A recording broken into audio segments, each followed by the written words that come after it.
Welcome to Man Does Tech, where I solve the problems you didn't even know you had. In this video, I will explain how to set up an Excel spreadsheet. First, open a new blank workbook, which is your primary workspace. You will see a grid of cells organized into rows and columns. Rows are numbered and columns are lettered, providing over 1 million rows and 16,000 columns for your data.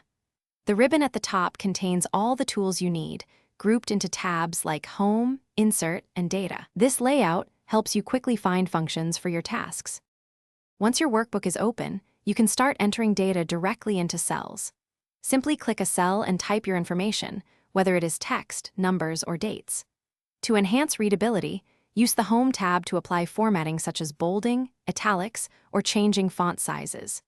You can also easily adjust column widths and row heights by dragging the boundaries between them, ensuring all your data is perfectly visible and well presented.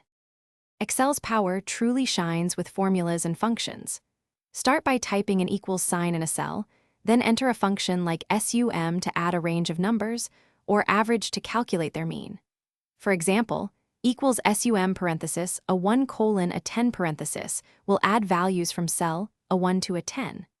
Understanding relative and absolute cell references is crucial for copying formulas correctly across your spreadsheet, saving you significant time and effort. To keep your spreadsheet organized, use the Sort and Filter tools on the Data tab. Sorting allows you to arrange data alphabetically or numerically, while filtering lets you display only specific rows that meet certain criteria. You can also rename your worksheets by double-clicking their tabs at the bottom, making navigation much clearer. Remember to save your workbook regularly by clicking File, then Save As, to protect all your hard work. Thanks for watching.